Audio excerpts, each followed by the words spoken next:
Millions of households will see a record 80% rise in their energy bills from October. We now know that.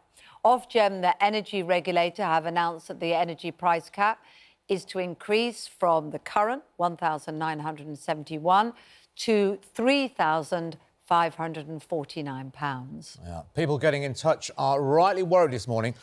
So to get some insight, we are now joined by Good Morning Britain's Martin Lewis. Martin, as ever, thanks for joining us. Now, no one should be surprised by this. You've told us this is coming. We've all known this is coming, but it doesn't make it any easier, does it? It's just to see it and see now that it's an absolute fact makes it really catastrophic for so many people.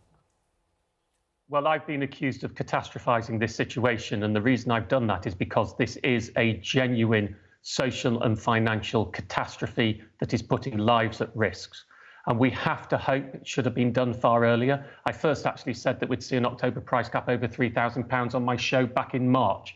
So while this is shocking, it is far from surprising.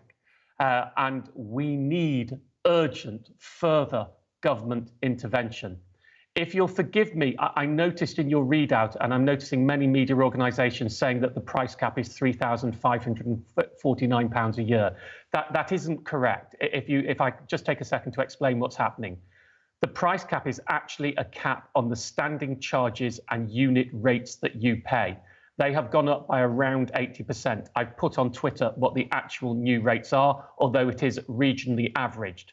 The figure that's quoted, the £3,549, is what the cap would be for someone who has typical usage. Of course, most people don't have typical usage, they're more or less. And that means there is no maximum amount that you can pay for gas and electricity. Just to reassure you, Martin, we have been saying that this morning here on this programme. But it is important to say, because people might be just joining us, you know, that they could well be paying very much more. And also to give us a detail of who that cap applies to, because it's not clear either, is it? It isn't, no. So you could easily be paying £5,000 or £10,000 a year if you have high usage. I worry terribly for some of those who have disabled children or disabilities themselves who need lots of electrical equipment to keep their houses warm because of medical conditions. There is also a price cap for prepayment. There's also a price cap for those who are payment in receipt of bills. Those caps are higher. Payment in receipt of bills is a couple of £100 a year higher on typical use than direct debit. So we've seen that happen now. And I'm afraid to say it doesn't end there. The regulator, and I objected to this in consultation, but the regulator decided that the cap would move every 3 months, not every 6 months, and that is going to cost people money. The prediction now in January, I don't really want to say it, but the prediction now in January is up another 51% on top of where we are now. And that would take a typical bill on direct debit to £5,386 a year. And that is not such a crystal ball prediction because we are 7 months through the 10-month assessment period for the January price cap. Some have also talked about what will happen the following April. Well, that is much more difficult to predict as the assessment period for that hasn't started. So if we look at the totality across the winter, from October until March, you are probably talking on typical use an average bill of over £4,400 a year, typical pro rata. I mean, it is totally unaffordable. The help that we were promised back in May, that is coming through by the government, and I spoke to the former Chancellor days beforehand, and 80 to 90% of what I suggested was in the plans.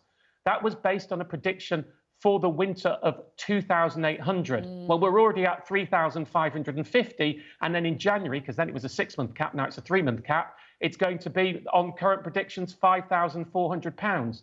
As you can see, that means the help that is being given so far is a drop in the ocean. So Martin, now, what deeply frustrates me here, forgive me, what deeply frustrates me here is I told you, we said this on my show back in March, I warned on the programme months ago and weeks ago that this was coming. This is not unforeseen. And to get to the day of the announcement without having a firm package in place is devastating for many vulnerable people who already have mental health problems. I chair the Money and Mental Health Policy Institute charity. The panic and desperation across the country I am seeing in my email bag is just awful. It's awful. We can see your emotion. And we should have had a plan in place today. And we can see your emotion, Martin, and we're getting it. as well, not just for those who currently got, you know, owned, that they already realise mental health issues, but people who might not think they have. It's pushing them into a terrible state.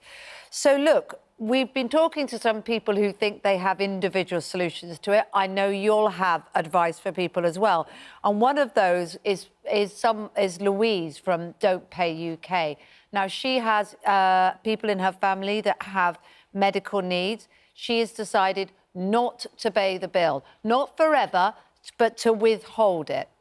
We know of the consequences of that. It will affect her credit.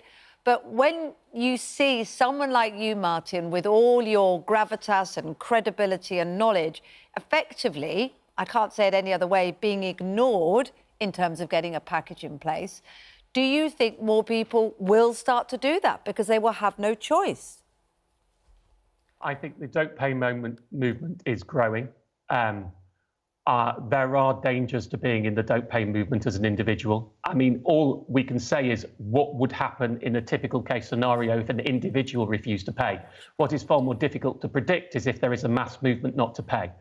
I think what is safest for me to say is, while I think it should have come earlier, my hope is on the 5th of September, there will be a new Prime Minister.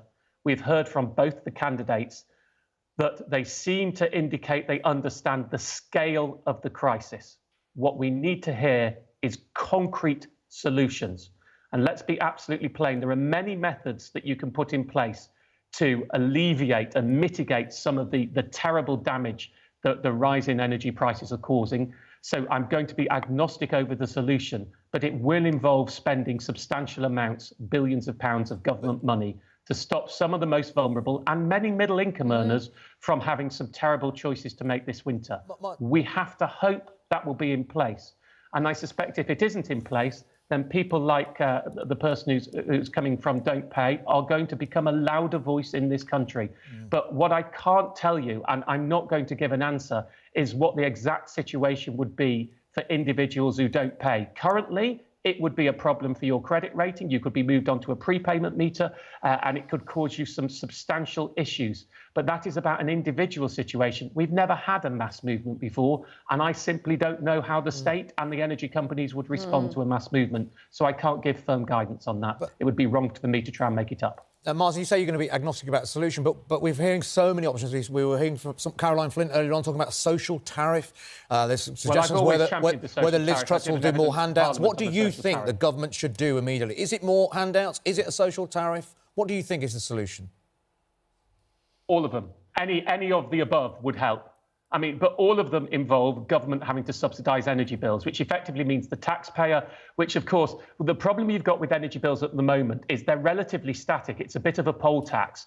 You know, those who are substantially richer don't have very proportionately higher energy bills. So the poorest pay a proportionally bigger proportion of their income on energy bills than everybody else. So by paying for it out of taxation, which is progressive, higher earners pay more, then it does. That's what we're going to have to do. Now, what you're asking me is, what is the method of redistributing that money, whether it's from government debt or whether it's from taxpayers to individuals? I said in private, there are many different ways. I've always supported a social tariff in normal times. I wouldn't stop supporting that now. You know, if we freeze the price cap at what it is now and the government subsidise it while it's expensive, because that would mean someone like me gets cheaper bills, that would work too. If you doubled, and you would have to double the handouts that came from the government in May, and it would have to be double or possibly more to make it add up, that would work as well. So I'm not going to get too hung up on what the specific solutions are at the moment, because actually this isn't about the mechanics. This is about the will to do something. And I hope and I pray whomever our new Prime Minister is, they have the will to do something, because if they don't, people will die this winter due to these energy price hikes. OK. Martin, thank you so much, as ever, for joining us. You are doing such important work. We are all very grateful. And we look forward to you joining us here on Good Morning Britain every Monday with Susanna from the 5th of September with Martin's Money Mondays. Thank you very much, Martin Lewis.